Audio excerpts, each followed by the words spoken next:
నమస్తే, welcome to 3T real estate.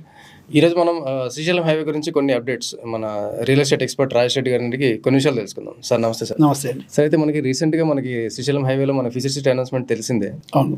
So future city మీద చాలా మంది హోప్స్ కూడా పెట్టుకున్నారు. సో ఏంటి సార్ ఫ్యూచర్ సిటీ అప్డేట్స్ ఏంటి మనకి ప్రజెంట్? అంటే మనకు ఫ్యూచర్ సిటీ గవర్నమెంట్ రాగానే అనౌన్స్ చేసినటువంటి విషయం అందరికీ తెలిసిందే. గతంలో దాన్ని ఫార్మా సిటీగా ఉంచినటువంటి ల్యాండ్.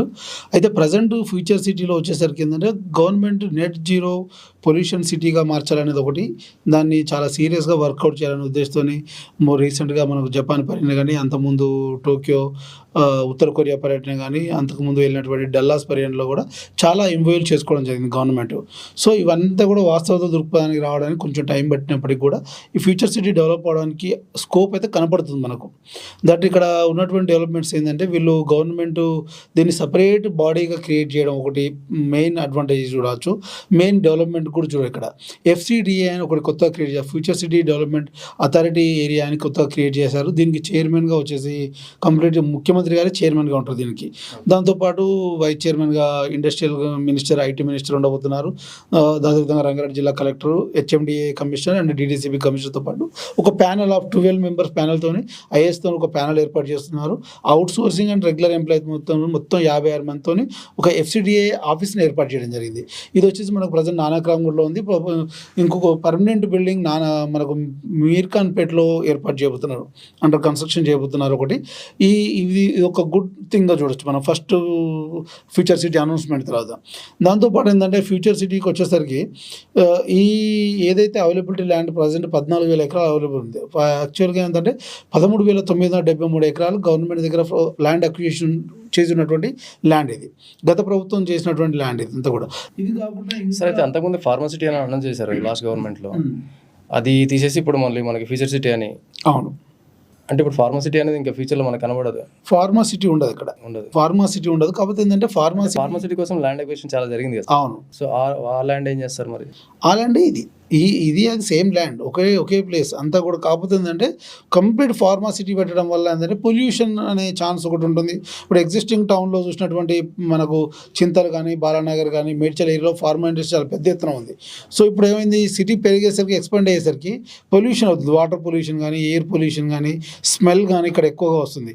సో మనకు సిటీకి దగ్గరగా ఉండి రెసిడెన్షియల్గా స్కోప్ ఉన్నటువంటి ఏరియా ఇప్పుడున్నటువంటి ఏదైతే ఫ్యూచర్ సిటీ అని మాట్లాడుతున్నా ఈ ఏరియాకు కొద్దిగా రెసిడెన్షియల్ స్కోప్ ఉన్నటువంటి ఏరియా. శంషాబాద్ ఎయిర్పోర్ట్ కానీ, అవుటర్ రింగ్ రోడ్ కానీ, ఇటు తుక్కుగూడ కానీ, ఇటు బెంగళూరు హైవేకి కానీ, అటు సాగర్ హైవేకి కానీ అన్ని విధాల ఫ్లెక్సిబిలిటీ ఉన్నటువంటి ఏరియా. కనెక్టివిటీ పరంగా రెసిడెన్షియల్ ఎక్కువగా స్కోప్ ఉంది పెరగడానికి. సో ఇటువంటి ఏరియాలో ఫార్మా సిటీ పెట్టడం వల్ల ఇబ్బంది అవుతున్న ఉద్దేశంతో ఈ గవర్నమెంట్ ఏం చేసిందంటే ఫార్మా సిటీ ప్లేస్లో ఫ్యూచర్ సిటీ పెట్టేసి వేరే ఇండస్ట్రీకి ఇద్దామని వీళ్ళు ఏం చేస్తారంటే వాళ్ళు అప్పుడు ల్యాండ్ అక్విజిషన్ ల్యాండ్ ఏదైతే ఉందో 13,973 ఎకరాలు గత ప్రభుత్వం ల్యాండ్ అక్విజిషన్ చేయాల్సింది ఎంత ఉందంటే 19,300 ఎకరాలు ల్యాండ్ అక్విజిషన్ చేయాల్సి ఉండే. బట్ అప్పటి వరకు ఈలోపు ఎలక్షన్స్ రావడం వల్ల వాళ్ళ దగ్గర ఉంది ఏంటంటే 13,973, అప్రాక్సిమేట్లీ 14,000 ఎకరాలు అనుకోండి. ఈ 14,000 ఎకరాలు ఏంటంటే వీళ్ళు ఏం చేశారంటే ల్యాండ్ పార్సల్ చేసేసారు. ఏ ఇండస్ట్రీకి ఎన్ని ఎకరాలు ఇవ్వాలని చేసేసారు. ఇందులో ఎలక్ట్రానిక్ అండ్ జనరల్ ఇండస్ట్రీస్కి 30% ల్యాండ్ ఇచ్చారు ఉన్న ల్యాండ్లో. అదేవిధంగా లైఫ్ సైన్స్ హబ్కి 30% ఇచ్చారు. ఆల్మోస్ట్ ఒక 4 అంటే 8,000 ఎకరాల ల్యాండ్ ఈ రెండు ఇండస్ట్రీస్కి అయిపోయినాయి. రిమైనింగ్ ఉన్న 6,000 ఎకరాలు వచ్చేసి ఫ్యూచర్ సిటీలో ఉన్నటువంటి AI సిటీకి కానీ, లైఫ్ సైన్స్ హబ్తో పాటు ఇంకోటి దగ్గర హెల్త్ సిటీ హబ్ అని ఒకటి ఏర్పాటు చేయబోతున్నారు. అక్కడ ఎవరైతే ల్యాండ్స్ ఇచ్చారో ఆ రైతులకి రెసిడెన్షియల్ ఫ్లాట్స్ ఇస్తున్నారు ఒక 650 ఎకరాల్లో. ఇదే existing already Amazon data centre కానీ, స్కిల్ యూనివర్సిటీస్ కానీ ఇవన్నీ కూడా ఆడ ఏర్పాటై ఉన్నాయి. దాంతోపాటు ఏంటంటే ఈ పార్సిల్ ల్యాండ్ ఏదైతే డివైడ్ చేశారో ఒక్కొక్క రంగం ఏ రంగం వచ్చినా అక్కడ వాళ్ళకి ల్యాండ్ ఆల్రెడీ డివైడ్ చేసి పెట్టారు, ఏ ఏరియాలో ఏ కంపెనీకి ఇవ్వాలి అనేది. సో దాని విధంగా చూస్తే మనకు ఆల్మోస్ట్ 14,000 ఎకరాల ల్యాండ్ని డివైడ్ చేసి పెట్టారు. మనకు టెక్స్టైల్ ఒక రంగం ఉంది, అక్కడ యంగ్ ఇండియా ఫ్యాషన్ అని ఒక కంపెనీ రాబోతుంది. అదేవిధంగా ఫర్నిచర్ ఇండస్ట్రీస్ జపాన్ నుంచి ఒక ఇండస్ట్రీ రాబోతుంది, పెద్ద ఎత్తున వస్తుంది. వాళ్ళు లైఫ్ సైన్స్ హబ్ ఆల్రెడీ మన దగ్గర ఎగ్జిస్టింగ్ మనం పెద్ద ఎత్తున ఫార్మా హబ్ మన హైదరాబాద్ అది అక్కడ షిఫ్ట్ అవ్వబోతుంది. దాంతోపాటు హెల్త్ సిటీ అని ఒకటి ఏర్పాటు చేయబోతున్నారు. ఎలక్ట్రానిక్ అండ్ జనరల్ ఇండస్ట్రీస్ అక్కడ సోనీ కానీ, లేకపోతే రీసెంట్గా జపాన్కి వెళ్ళినప్పుడు మెరబోన్ అనే ఒక కంపెనీతోని టైప్ అయినారు. ఇలాంటి కంపెనీస్ చాలా పెద్ద ఎత్తున ఫ్యూచర్ సిటీకి రాబోతున్నాయి. కాబట్టి ఇక్కడ పెరిగే స్కోప్ ఎక్కువగా ఉంది. దీంతో పాటు ఈ 14,000 ఎకరాలతో పాటు చెప్పిన కంపెనీస్ అన్ని కూడా మనకి అంటే ఇంతకుముందు మనకి సీఎం గారు చెప్పారు, గవర్నమెంట్ కూడా చెప్పింది, అన్ని స్టేట్మెంట్ వైజ్ అన్ని కరెక్ట్గానే ఉన్నాయి సార్. బట్ ఈ కంపెనీస్ అన్నిటికీ మనకి ల్యాండ్ అలాట్ చేసేంత కెపాసిటీ మన దగ్గర ఉందా? అది రైతుల దగ్గర నుంచి ఈజీగానే వస్తుందా మనకి? ఆల్రెడీ 14,000 ఎకరాలు గవర్నమెంట్ హ్యాండ్లో ఉంది. ఇంకా ఈ 14,000 ఎకరాలు కాక ఇంకా చేయాల్సిన అవసరం కూడా ఉంది. ఇంకా 15,000 ఎకరాలు స్కోప్ ఉంది. లాస్ట్ టైం చేయాల్సిన ల్యాండే 19,300 ఎకరాలు. 19,300 ఎకరాలలో వీళ్ళు చేసింది ఎంత? 14,000 ఎకరాల ల్యాండ్ మాత్రమే అవైలబిలిటీ తీసుకున్నారు ఇప్పుడు రైతుల దగ్గర నుంచి తీసుకున్నారు. ఇంకా ల్యాండ్స్ ఇంకా అవకాశం ఉంది అక్కడ చేస్తే. సో దానివల్ల ఏంటంటే ఇక్కడ కంప్లీట్ ఫ్యూచర్ సిటీ అనే ఏర్పాటు చేసి అక్కడ ఉన్నటువంటి డెవలప్మెంట్స్ కానీ అక్కడ జరుగుతున్నటువంటి ఏ యాక్టివిటీ కూడా ఫ్యూచర్ సిటీ డెవలప్మెంట్ అబ్జర్వేషన్లో ఉంటుంది. దాని ఉద్దేశంగా ఏం చేశారంటే ఎఫ్సిడిఏలో ఉన్నటువంటి 7 మండలాలు 56 విలేజ్ని కలిపేసి ఎఫ్సిడిఏని ఏర్పాటు చేశారు. ఈ 7 మండలాలు 56 విలేజ్లో ఏ యాక్టివిటీ జరిగినా కూడా ఎఫ్సిడిఏ అబ్జర్వేషన్ ఉంటుంది, ఎఫ్సిడిఏ ఫోకస్ ఉంటుంది వీళ్ళ మీద. ఎందుకంటే హెచ్ఎండిఏలో ఉన్నటువంటి ఈ ఏరియా కొంత భాగం వరకు హెచ్ఎండిఏకి వెళ్ళి పక్కన పెట్టి తీసేసి ఎఫ్సిడిఏని ఏర్పాటు చేశారు.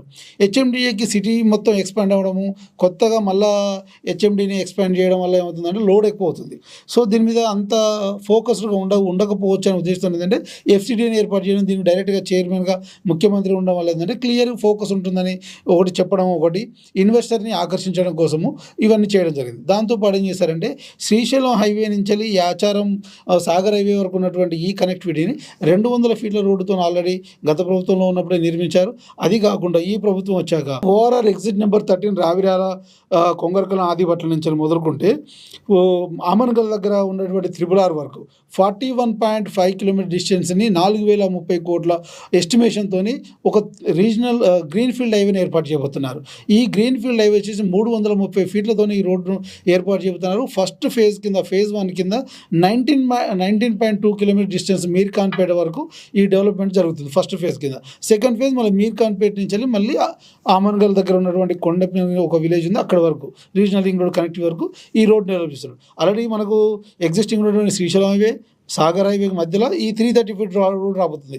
ఈ 330 ఫీట్ గ్రీన్ఫీల్డ్ హైవే అనేది కంప్లీట్ ఫ్యూచర్ సిటీకి కనెక్టివిటీ, మిడిల్ ఆఫ్ ది కనెక్టివిటీగా ఉంటుంది. ల్యాండ్ మార్క్ అది. ఈ రోడ్డు ఎటువైనా ఈ రోడ్డు ఈజీ అవుతుంది. ఎందుకు ఈ రోడ్ వేస్తున్నారంటే అవుటర్ రింగ్ రోడ్ కనెక్టివిటీకి కానీ ఎగ్జిస్టింగ్ ఉన్నటువంటి హైవేల మీద లోడ్ పడకుండా ఉండడం కోసము, ఫ్యూచర్ సిటీకి ఒక మార్కింగ్ లైన్గా ఉండడం కోసము ఇంత పెద్ద రోడ్ వేస్తున్నారు. ఎందుకంటే ఇక్కడ వచ్చే కంపెనీస్ అన్నీ కూడా production based company, manufacturing based company, life science companies ఉన్నాయి. కాబట్టి ఇక్కడికి వచ్చేటువంటి ట్రాన్స్పోర్టేషన్ కానీ పబ్లిక్ కానీ ట్రాఫిక్ ఇష్యూ ఉండొద్దు అనే ఉద్దేశం. దట్ ఇక్కడ వచ్చే ఇంటర్నేషనల్ కంపెనీస్ వస్తున్నాయి కాబట్టి ఏ ఇష్యూ ఉండకూడదని. దట్ ఈ 330 ఫీట్ రోడ్ మధ్యలో డివైడర్ ప్లేస్లోనే మెట్రో ప్రపోజల్ ఉంది దీంట్లో.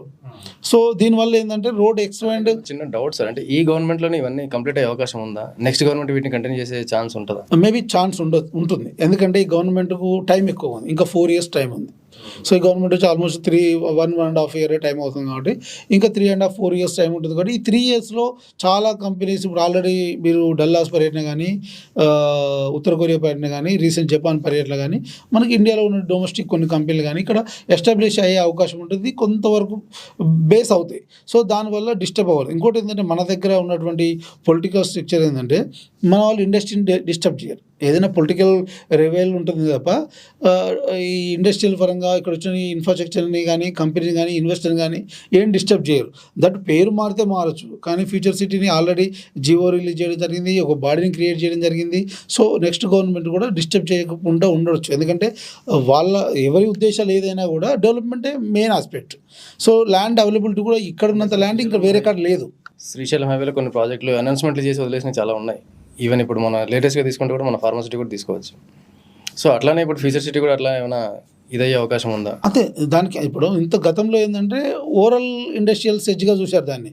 ఇప్పుడు స్పెషల్ ఎకనామిక్ జోన్ కాకుండా ఎఫ్సిడి అని పెట్టారు దాన్ని.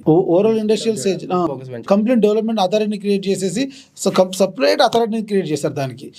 దీనికి ఇంతమంది ఐఏఎస్లతోని కమిషన్ ఏర్పరిచి ఒక జియో రిలీజ్ చేసి ఉన్నటువంటి హెచ్ఎండిలో ఉన్నటువంటి 23 విలేజెస్ ఏవైతే వాటిని తీసి ఎఫ్సిడిలో కలిపేసి ఎగ్జిస్టింగ్ ఉన్నటువంటి విలేజెస్ అంతా కూడా ఎఫ్సిడిలో ఇంక్లూడ్ చేసేసి సపరేట్ బాడీని క్రియేట్ చేయడం వల్ల ఏంటంటే మన ఇన్వెస్టర్కి కానీ ఇక్కడున్న వాళ్ళకి కానీ దీన్ని స్పెషల్ డెవలప్మెంట్ అథారిటీగా చూడాలి మనం. దట్ ఇక్కడ వచ్చే కంపెనీస్ అన్నీ కూడా ఇంటర్నేషనల్ కంపెనీ కాబట్టి దీన్ని కంప్లీట్ నెట్ జీరో పొల్యూషన్ సిటీగా చండీగఢ్లో ఉన్నటువంటి సిటీని ఏ విధంగా డెవలప్ చేశారో నాన్ పొల్యూటెడ్ జోన్గా పెద్ద రోడ్లు ఇన్ఫ్రాస్ట్రక్చర్ కదా అట్లా దీన్ని డెవలప్ చేద్దాం. ఇంకోటి ఏంటంటే ఇక్కడ మీరు అబ్జర్వ్ చేయాల్సింది ఏంటంటే ఇక్కడ వేస్తున్న రోడ్లన్నీ కూడా మినిమం 200 ఫీట్స్ పైనే ఉన్నాయి. 200 ఫీట్ 330 ఫీట్ 2 నేషనల్ హైవేస్ ఉన్నాయి. సో ఇదే విధంగా ఇక్కడ వచ్చే ఇన్ఫ్రాస్ట్రక్చర్లో వచ్చే రోడ్లు కూడా అంతే పెద్దగా ఉంటాయి కాబట్టి ఫ్యూచర్ని దృష్టిలో పెట్టుకొని చేస్తున్నటువంటి సిటీ ఇది. ఇక్కడ వేరే సిటీతో కంపేర్ చేయలేము, వేరే సిటీతో కంపేర్ చేయలేము ఇక్కడ. సో డెవలప్ అవడానికి టైం పట్టవచ్చు కానీ 100% డెవలప్ అవడానికి ఛాన్స్ ఉందంతా కూడా ఇక్కడే. ఏ గవర్నమెంట్ వచ్చినా ల్యాండ్ అవైలబిలిటీ ఇక్కడే ఉంది, ఇక్కడే డెవలప్ చేయాలి. నేమ్ మారచ్చు, ఎస్టాబ్లిష్మెంట్ మారచ్చు, కంపెనీ మారదు. ఎవరో కంపెనీ రావాల్సింది, ఇక్కడ ఇన్వెస్ట్ చేయాల్సింది. ఎందుకంటే ఇటు రోడ్ కనెక్టివిటీ కానీ, ఇన్ఫ్రాస్ట్రక్చర్ కానీ, ల్యాండ్ అవైలబిలిటీ కానీ, ఎంప్లాయ్మెంట్ పరంగా కానీ, ఎయిర్పోర్ట్ పరంగా కానీ ఎవరైనా ఇన్వెస్టర్ వచ్చారు ఎయిర్పోర్ట్కు 30-40 మినిట్స్ అంటే ఎవరైనా ఇన్వెస్ట్ చేయడానికి ఇష్టపడతారు. సో అటువంటి అవకాశం ఇక్కడ ఉంది కాబట్టి ఛాన్స్ ఎక్కువగా ఉంటుంది. పొలిటికల్గా కూడా ఏం డిస్టర్బ్ చేయకపోవచ్చు అని అనుకుంటున్నాను. ఎయిర్పోర్ట్ స్టార్ట్ అయినప్పుడు, ఎయిర్పోర్ట్ ఎస్టాబ్లిష్ అయినప్పుడు ఎయిర్పోర్ట్ నమ్ముకుని చాలా లేఅవుట్స్ చేశారు, డెవలప్మెంట్ చాలా ఎక్స్పెక్ట్ చేశారు ఆ చుట్టుపక్కల కూడా. బట్ అనుకున్నంత ఇదైతే రాలేదు ఎయిర్పోర్ట్ చుట్టూ.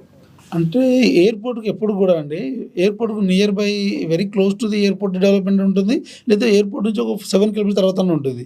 మీరు ఎయిర్పోర్ట్కు 7 కిలోమీటర్ తర్వాత వాళ్ళు కొన్నప్పటి ప్రైస్కు ఈరోజు ప్రైస్ కంపేర్ చేయండి, మీరు చాలా పెరిగింది. ఆ రోజు 500 నుంచి 1500 రూపాయలు గజంగా ఉన్నారు, ఇవాళ మీకు మినిమం 12,000 15,000 ఎబోనే ఉంది. సో పెరిగినట్టే కదా ప్రైస్, అప్రిషియేషన్ ఉన్నట్టే కదా. బట్ ఏంటంటే ఓసారి ఏమవుతుందంటే వాళ్ళు కొన్న ప్లేస్లో ఇన్ఫ్రాస్ట్రక్చర్ రాకపోవడం వల్ల, అక్కడ ఎంప్లాయ్మెంట్ పెరగకపోవడం వల్ల, అక్కడ అర్బనైజేషన్ లేకపోవడం వల్ల ప్రైసెస్కి వచ్చే డిఫరెన్స్ ఉండొచ్చు. కానీ ఇప్పుడున్నటువంటి సినారియో ఏంటంటే మనం ఎయిర్పోర్ట్ వచ్చినప్పుడు ఇప్పటికీ ఆల్మోస్ట్ 20 years అయిపోయింది. 20 years అండి. 2 దశాబ్దాల తర్వాతకు 2 దశాబ్దాలకు ముందుకు చాలా డిఫరెన్స్ ఉంది. ఇవాళ ఇన్వెస్ట్మెంట్స్ ఇవాళ ఇలా చూసేసరికి అట్లా పెరుగుతుంది ఇన్ఫ్రాస్ట్రక్చర్. దట్ ఏదైనా కంపెనీ రావాలనుకుంటే వితిన్ 6 monthsలో కన్స్ట్రక్షన్ అయిపోతుంది, ప్రొడక్షన్లోకి వచ్చేస్తున్నారు. సో ఇవాళ గ్లోబలైజేషన్ చాలా స్పీడ్గా ఉంది, ఇన్ఫ్రాస్ట్రక్చర్ స్పీడ్గా ఉంది, ఎంప్లాయ్మెంట్ జరిగే అవకాశం ఎక్కువ ఉంది. కాబట్టి ఆ రోజుతో ఈరోజు కంపేర్ చేయలేం. ఇవాళ 30 కిలోమీటర్స్ పోండి, 40 కిలోమీటర్స్ పోండి, 100 కిలోమీటర్స్ పోయి ఇన్వెస్ట్ చేయండి. ఎందుకంటున్నాం అంటే ఏ ప్రాంతంలో మీరు ఎక్కడ ఇన్వెస్ట్ చేసినా, మీకున్న బడ్జెట్లో ఇన్వెస్ట్ చేసినా భూమి మీద విలువ పెరిగే అవకాశం ఉంది. మీరు పెట్టినటువంటి ప్రతి రూపాయికి కూడా ఆర్ఓఐ వచ్చే అవకాశం ఉందని మనం అంత బల్లగుద్ది చెప్తున్నాం. ఎందుకంటే దీన్ని బేస్ చేసుకొని ఇన్ఫ్రాస్ట్రక్చర్ పెరిగే అవకాశం ఉంది, స్కోప్ ఎక్కువగా ఉంది మన దగ్గర. సరే, అయితే ఇప్పుడు మనం ఫ్యూచర్ సిటీని బేస్ చేసుకొని ఎక్కడ ఇన్వెస్ట్ చేయొచ్చు శ్రీశైలం హైవేలో? శ్రీశైలం హైవేలో ఎస్పెషల్లీ చూస్తుంటే మనము కందుకూరు, మనం కడతాలని తుక్కుగూడ నుంచి స్టార్ట్ చేయొచ్చండి. తుక్కుగూడలో ఆల్రెడీ ల్యాండ్స్ అంతా కూడా కొద్దిగా డిమాండబుల్ ల్యాండ్స్ అయిపోయినాయి. ఎందుకంటే విల్లా కమ్యూనిటీస్ పెరిగిపోయినాయి, అక్కడ హైరేజ్ కల్చర్ అంతా వచ్చేసింది, అక్కడ కొద్దిగా కాస్ట్లీ అయిపోయింది ల్యాండ్. మీరు కందుకూరు నుంచి మొదలుకుంటే మీరు ఆమన్గల్ వరకు ఈ ప్రాంతంలో మనకు 20-25 నుంచి మొదలుకుంటే మనకు 10,000-12,000 బడ్జెట్ వరకు దొరికే అవకాశం ఉంది. మైసిగండి దాటి కూడా మనం ఎందుకంటే మైసిగండి ప్రాంతంలో మనకు రీజనల్ రింగ్ రోడ్ వస్తుంది, అమ్మవారి టెంపుల్ కూడా చాలా ఫేమస్ టెంపుల్. దట్ ఆమన్గల్ కానీ ఇటు కడతలు కానీ 2 మున్సిపాలిటీస్. సో అక్కడ పెరిగే అవకాశం ఉంది. 2 ఏంటంటే ఇప్పుడు మనకు కడతాలకు నియర్ బై వచ్చేసి ఏఐసిటీ వస్తుంది. అక్కడ మనకు ఆల్రెడీ నోయిస్ అనే సంస్థ ఎన్టీటీ డేటా వాళ్ళతో కలిసి ఒక డేటా సెంటర్ పెడుతుంది, గూగుల్ వాళ్ళతో ఒక డేటా సెంటర్ రాబోతుంది. అమెజాన్ వాళ్ళు కూడా మొన్న రీసెంట్గా ఎంఓయూలో 50,000 కోట్ల ఇన్వెస్ట్మెంట్లో భాగంగా అక్కడ కూడా ఒక డేటా సెంటర్ వచ్చే అవకాశం ఉంది. సో ఎక్కడికక్కడ ఇండస్ట్రీ పెరిగే అవకాశం ఉంది. లైఫ్ సైన్స్ హబ్ అవుతుంది, టెక్స్టైల్ పార్క్ అంతా కూడా ఆ వైపు వచ్చే అవకాశం ఉంది. కాబట్టి డెఫినెట్గా ఆడ ఎంప్లాయ్మెంట్ పెరుగుతుంది, ఆ ప్రాంతంలో ఇన్వెస్ట్ చేసిన వాళ్ళకి కూడా పెరిగే అవకాశం ఉంటుంది. బట్ ఇన్వెస్ట్మెంట్ ఎప్పుడు కూడా స్టార్టింగ్ పాయింట్లో చేస్తే ఏంటంటే తక్కువ ప్రైస్లో దొరుకుతుంది, ఎక్కువ అప్రిషియేషన్ ఉంటుంది. దట్ ఇండస్ట్రీస్ వన్స్ లాంచ్ అయిన తర్వాత, రోడ్లు అయిన తర్వాత కొనాలంటే అప్పుడు ప్రైసెస్ పెరిగిపోయి ఉంటాయి. ఇంతకుముందు గతంలో కడతాల ప్రాంతంలో ఎవరైతే ఇన్వెస్ట్ చేస్తారో ఇవాళ చూడండి వాళ్ళ ప్రైసెస్ మినిమం 15,000 గజం తక్కువ లేదు ఎక్కడ కూడా. కడతాల ప్రాంతం 2,500 2,000 రూపాయలకు పర్ స్క్వేర్ యార్డ్ దొరికిన ప్రాంతం. ఇప్పుడు ఇవాళ మినిమం 15,000 గజం ఉంది, మినిమం 15,000 ఉంది. సో రోడ్డు దగ్గర అయితే 20-25,000 కూడా అమ్ముతున్నారు ఆ ప్రాంతంలో. సో ఈ టైప్ ఆఫ్ ఇన్వెస్ట్మెంట్ చేసుకుంటే మంచిగా ఉంటుంది. ఆమన్గల్లు ఇంకోటి ఏంటంటే ఈ ఇండస్ట్రీస్ స్పెషలైజ్డ్ జోన్ పెరగడం వల్ల రీజనల్ రింగ్ రోడ్, సర్కిల్ పాయింట్లు, జంక్షన్లలో శాటిలైట్ టౌన్షిప్స్ పెరిగే అవకాశం కూడా ఉంటుంది. సో దానివల్ల స్కోప్ ఎక్కువగా ఉంటుంది. శ్రీశైలం హైవేలో ఉన్నటువంటి ఈ ఎస్పెషల్లీ ఫ్యూచర్ సిటీ ఎంప్లాయ్మెంట్ చాలా పెద్ద ఎత్తున ప్లాన్ చేస్తున్నారు. ఎందుకంటే మనకు 330 ఫీట్ రోడ్ కానీ, ఇటు ఉన్నటువంటి ఈ ఫర్నిచర్ ఇండస్ట్రీస్ కానీ, లైఫ్ సైన్స్ హబ్ కానీ, ఫర్నిచర్ పార్క్ కానీ, స్పోర్ట్స్ యూనివర్సిటీ కానీ, స్కిల్ యూనివర్సిటీ కానీ, ఇవంతా కూడా మనకు అక్కడ ఎగ్జిస్టింగ్ రాబోతుంది. ఎలక్ట్రానిక్ జనరల్ ఇండస్ట్రీ 4,000 ఎకరాల్లో ఉంది. ఒకసారి మీరు ఇమాజిన్ చేయండి, 4,000 ఎకరాల్లో ఎలక్ట్రానిక్ జనరల్ ఇండస్ట్రీ కానీ, 4,000 ఎకరాల్లో లైఫ్ సైన్స్ హబ్ వస్తే ఎంత పెద్ద ఇండస్ట్రీ అవ్వాలి, ఎంతమంది ఎంప్లాయ్మెంట్ పెరగడానికి అవకాశం ఉంది. ఫర్నిచర్ ఇండస్ట్రీస్కి 750 ఎకరాలు కేటాయించారు. స్పోర్ట్స్ యూనివర్సిటీకి 700 ఎకరాలు కేటాయించారు. అక్కడున్న ఫార్మర్స్కి ఎవరైతే ఫ్లాట్స్ ఇచ్చారో పర్ ఎకర్కి 121 గుంట చొప్పున వాళ్ళకి 650 ఎకరాల రెసిడెన్షియల్ ఫ్లాట్స్ ఇస్తున్నారు. వాళ్ళకి గవర్నమెంట్ సైడ్ నుంచి అన్ని రకాల ఇన్ఫ్రాస్ట్రక్చర్తో ఒక హెచ్ఎండిఏ లేఅవుట్లో కొనుక్కుంటే ఎట్లా ఫ్లాట్ ఉంటుందో అట్లా డెవలప్ చేసి ఇస్తున్నారు. Roads, electricity, water connection, drainage, septic tanks, boundary wall, everything ఇస్తున్నారు వాళ్ళకి. సో వాళ్ళకి ఇచ్చినటువంటి రోడ్డు కూడా 100 ఫీట్ రోడ్. ఏదైతే అది 600 ఎకర్స్కు కనెక్టివిటీ ఇచ్చారో అక్కడి రోడ్డు కూడా 600 ఫీట్ రోడ్ ఇచ్చారు. సో ఈ ప్రాంతంలో already Amazon data centre, skill university ఉండడము, 420/211 పవర్ గ్రిడ్ ఉండడము, అక్కడే మహేశ్వరం సంబంధించినటువంటి ఒక మెడికల్ కాలేజ్ ప్రపోజల్లో ఉంది. యంగ్ ఇండియా వాళ్ళది ఫ్యాషన్ అకాడమీ ఒకటి, యంగ్ ఇండియా స్పోర్ట్స్ యూనివర్సిటీ ఉండడం, ఇవంతా కూడా పాజిటివ్ వేగా పోతుంది గవర్నమెంట్.